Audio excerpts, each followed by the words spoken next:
नमस्कार साथियों, मेरे YouTube चैनल पर शिक्षा विभाग से संबंधित नवीनतम अपडेट्स पाने के लिए सब्सक्राइब कीजिए, बेल आइकन को प्रेस कीजिए और ऑल नोटिफिकेशन को ऑन करके रखें, जिससे नवीनतम अपडेट्स आपके मोबाइल पर तुरंत मिल सके। साथियों, वित्तीय वर्ष 2023-24 हेतु इनकम टैक्स विभाग द्वारा इनकम टैक्स नई स्लैब जारी हो चुकी है और अब नई टैक्स और पुरानी टैक्स स्लैब क्या क्या रहेगी और क्या क्या इसके अंदर में बेनिफिट मिलने वाले हैं, क्योंकि न्यू और ओल्ड दोनों टैक्स जो स्लैब है वो क्या क्या है और इसके अंदर जो कंप्रोमाइज़ होगा वह किस प्रकार से रहेगा। और इसी के साथ ही आयकर कटौती हेतु जो पुरानी और नई स्लैब है इनमें से आपको चयन करना पड़ सकता है और इसके लिए यहाँ पर अभी विकल्प पत्र भराने का ऑप्शन भी शुरू हो चुका है। तो साथियों, विकल्प पत्र किस प्रकार से डाउनलोड करेंगे और क्या क्या जानकारी विकल्प पत्र में है, इन सभी चीज़ों की जानकारी और इस साल जो हम लोग इनकम टैक्स पे करेंगे वो कितना रहेगा और नए में कितना रहेगा, पुराने में कितना रहेगा और क्या क्या बेनिफिट इसके अंदर मिलने वाले हैं, इन सभी चीज़ों की जानकारी आपको आज की इस वीडियो के अंदर दी जाएगी। तो आप वीडियो को शुरू से अंत तक जरूर देखिए और यदि आप हमारे चैनल पर नए हैं तो चैनल को सब्सक्राइब करके रखें, जिससे कि इस प्रकार के जो अपडेट हम आपके लिए लेकर आते हैं आपको सबसे पहले हमारे चैनल के माध्यम से प्राप्त होते रहें। तो साथियों, शुरू करते हैं आज का वीडियो। साथियों, वित्तीय वर्ष 2023-24 में इनकम टैक्स के संबंध में एक महत्वपूर्ण आदेश जारी हुआ है। राजस्थान सरकार के कार्मिक विभाग के द्वारा विषय है वित्तीय वर्ष 2023-24 निर्धारण वर्ष 2024-25 के लिए आयकर का परिकलन है और इसके अंतर्गत आयकर विभाग के अंतर्गत इस विभाग द्वारा वित्तीय वर्ष 2024-23-24 के लिए आय द्वारा साथियों आप द्वारा अर्जित आय पर आयकर की गणना की जाकर अनुपातिक कटौती की जानी है और आयकर नियमों के अंतर्गत वित्तीय वर्ष 2023-24 से आयकर की निम्नलिखित दो स्लैबें लागू की गई है। देखिए, अभी यहाँ पर दो स्लैबें लागू कर दी गई है, एक तो पुरानी स्लैब है, एक नई स्लैब है और कुल आय राशि के हिसाब से ये स्लैब के अंतर्गत आपको कितनी जो इनकम टैक्स देना पड़ेगा उसके संदर्भ में यह दे रखा है। यहाँ पे देखिए 2.5 लाख है, तो 2.5 लाख के ऊपर दोनों ही स्लैब के अंदर आपको जो शून्य जो आपके पास रेट ऑफ है वो लगेगी और आपके पास में 2,50,001 से 3 लाख तक है। तो यहाँ पर जो पुरानी वाली है इसके अंतर्गत आपको 5% है और यहाँ नई वाली में 0% है और 3 लाख 1 से 5 लाख तक यहाँ 5% है और यहाँ पर भी 5% है। देखिए, 5 लाख 1 रुपये से 6 लाख तक आपके पास 20% है और यहाँ पर आपको 5% दे है। इसी के साथ ही 6 लाख से 6 लाख 1 रुपये से 9 लाख तक है, तो यहाँ 20% है और यहाँ पर 10% की जो दे रखी है और 9 लाख 1 से 10 लाख तक है, तो आपको पुरानी के अंदर आपको 20% आपके जो आयकर लगेगा और यहाँ पर ये 15% दे रखा है और 10 लाख 1 से 12 लाख तक ये आपके 30% है और यहाँ पर 15% दे रखा है और 12 लाख 1 से 15 लाख तक आपके 30% है और यहाँ पर 20% दे रखा है। 15 लाख से अधिक के ऊपर यहाँ पर 30% है और यहाँ पर भी 30% दे रखा है। तो साथियों, ये तो आपकी हो गई है आपके आय के अनुसार जो नई और पुरानी दर के अंदर जो इनकम टैक्स लगने वाला है कितने प्रतिशत का लगेगा वो आपको यहाँ पे दे रखा है। आप चाहे तो इसका स्क्रीनशॉट भी ले लें, जिससे कि आपको हर चीज़ देखने में आसानी हो जाएगी। और यहाँ पर दे रखा है उपरोक्त आयकर राशि पर 4% की दर से स्वास्थ्य और जो शिक्षा शुल्क है शेष है अतिरिक्त देय होगा। विकल्प का चयन संलग्न परफॉर्मा के बिंदु संख्या 6 में अंकित किया जाना है। विकल्प का चयन नहीं करने की स्थिति में नई कर व्यवस्था का जो डिफ़ॉल्ट कर व्यवस्था के रूप में चयन कर दिया गया। देखिए साथियों, अभी हमें विकल्प का चयन करना पड़ेगा और अगर विकल्प का चयन नहीं करा तो आपको नई कर व्यवस्था को डिफ़ॉल्ट यहाँ पर मानते हुए आपको ये दे दी जाएगी। तो आपको यहाँ पर ये चयन करना है कि आप किस में यहाँ पे फिटमेंट होंगे, तो जो आपके लिए बेनिफिट लिए है उसी को आपको चयन करना है, नहीं तो आपको नई कर व्यवस्था के अंदर आपको मान लिया जाएगा। और यहाँ दे रखा है जो कर्मचारी नई दरों से आयकर का भुगतान करने का विकल्प चुनते हैं उन्हें केवल स्टैंडर्ड डिडक्शन की ही छूट मिलेगी।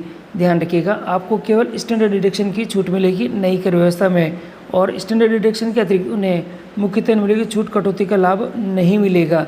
अब देखिए किन किन का जो लाभ है नई कर व्यवस्था के अंदर स्टैंडर्ड डिडक्शन के अलावा आपको नहीं मिलने वाला है। देखिए यहाँ पर बहुत महत्वपूर्ण रहेगा ये, और यहाँ पर दे रखा है जो इंटरेस्ट ऑन द जो हाउसिंग लोन है वो आपको नहीं मिलने वाला है।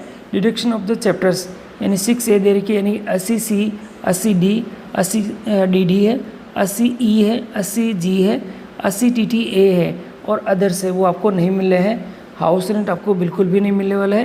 यानी ये तीनों ही चीज़ें हैं जो आपको यहाँ इस नई कर व्यवस्था के अंदर आपको यहाँ पे नहीं मिलेगी। तो आपको थोड़ा ध्यान से बहुत सोच समझ के यहाँ पर अब आपको चयन करना है, विकल्पों का चयन करना है।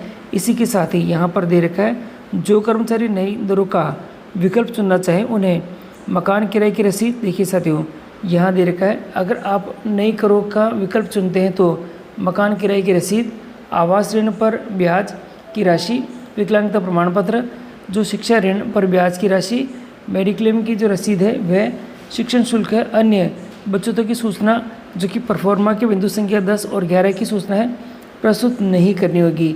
तो ये थोड़ा सा बेनिफिट रहने वाला है कि जो डॉक्यूमेंटली चीज़ें हैं जो कि हमें आवश्यकता पड़ती है वे आपको यहाँ सबमिट नहीं करानी पड़ेगी। और आयकर में छूट प्राप्त करने हेतु आप द्वारा अपने व्यक्तिगत स्तर पर विभिन्न जो बचत योजनाओं में विनियोजित की जाने वाली राशि की सूचना और अन्य सूचना संलग्न परफॉर्मा में विभाग को, देखिएगा यहाँ पर 31 अक्टूबर का समय दे दिया गया है तक आवश्यक रूप से भिजवाने की व्यवस्था कराएं।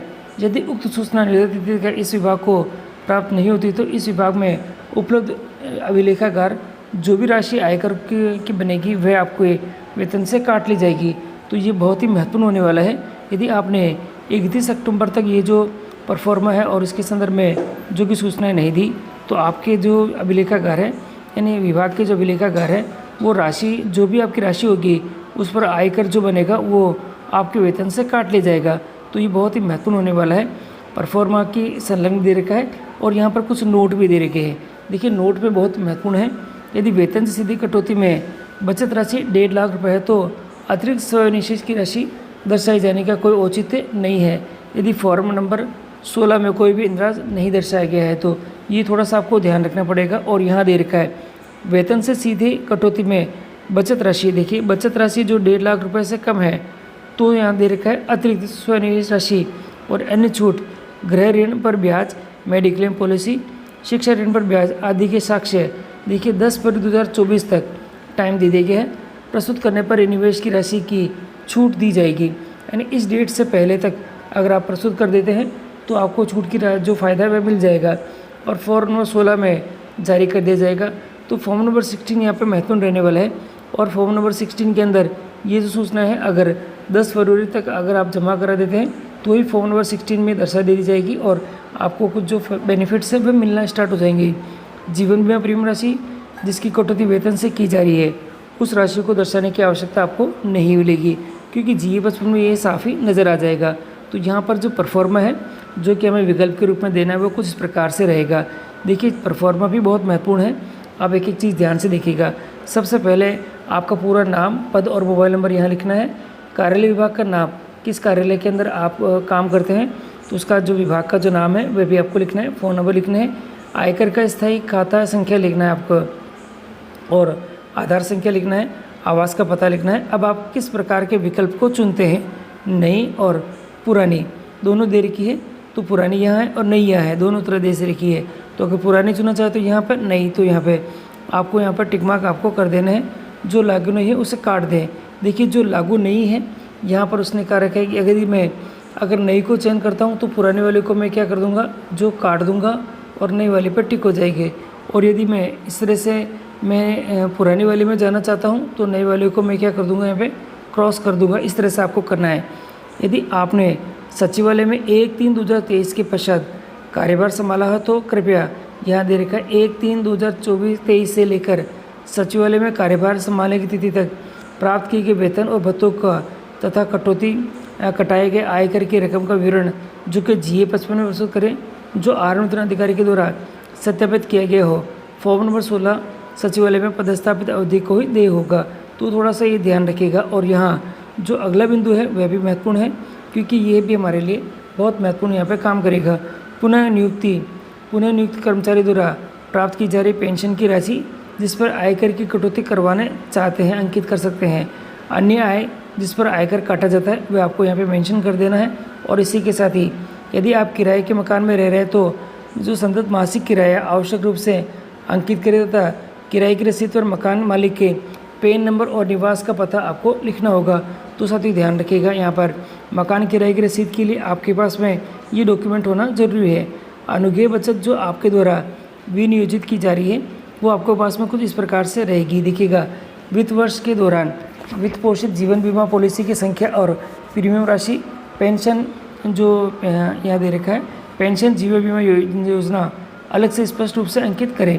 देखिए LIC और PLI अगर है तो संख्या आपको उसकी पॉलिसी का नंबर लिखना है, पॉलिसी धारक से संबंध क्या है और वार्षिक रकम कितनी जमा होती है वो लिखना है। स्वयं के स्तर पर भवन निर्माण ऋण राशि प्रमाण पत्र संलग्न करने पर ही छूट दी जाएगी। संस्था का नाम, मूलधन और ब्याज कितना है। PPF अगर है तो खाता संख्या, दिनांक और रकम लिखनी है। शिक्षण शुल्क अगर कोई है तो आपको यहाँ फीड करना है। मेडिक्लेम पॉलिसी यहाँ है। शिक्षा ऋण पर ब्याज की राशि है। अन्य बचत है। विकलांगता की छूट नियमानुसार निर्धारित जो प्रमाण पत्र संलग्न करने पर ही दी जाएगी। तो साथियों ये जो कुछ फॉर्मेट है और कार्मिक अपने हस्ताक्षर यहाँ पे कर देंगे। तो साथियों ये भी इम्पोर्टेंट रहने वाला है। और इस प्रकार से ये जो 8 ही बिंदु दे रखे हैं, यानी कुल मिला के 11 भाग है और उसके अंदर आपके पास जितने भी सेक्शन दे रखे हैं सभी को कंप्लीट इस फॉर्मेट को आप भरकर आप जो आपके कार्यालय में जमा कराएं तो आपको नई और पुराने स्लेब में से जो आप बेटर अनुभव करते हैं वो आपको मिल जाएगी। अन्यथा नई कर व्यवस्था आपके पास डिफ़ॉल्ट के रूप में चयनित कर दी जाएगी। साथियों आपकी सुविधा के लिए ये जो विवरण का जो फॉर्मेट है ये मैं अपने टेलीग्राम ग्रुप के ऊपर मैं डाल रहा हूँ, जहाँ से आप आसानी से डाउनलोड करके आपकी सुविधा के लिए आप इसको प्रिंट करके आपके जो कार्यालय है DDO है उनको आप फॉर्म जमा करा सकते हैं, जिससे कि आपको नई या पुरानी कर व्यवस्था है जो आपको बेटर लगे उसमें आप उसको जा सकेंगे। तो साथियों मैंने आपको पूरी जानकारी दे दी है कि किस प्रकार से नई और पुरानी दरें लागू होगी और उनके ऊपर इनकम टैक्स लगने वाला है। तो आपको जो सूटेबल लगे उसके अनुसार आप चयनित करके आपके जो फॉर्मेट है वह भरकर आपके कार्यालय को जमा कराएं। फिर भी कोई समस्या है तो कमेंट बॉक्स में कमेंट करें जिससे कि आपकी समस्या को समाधान शीघ्र किया जा सके।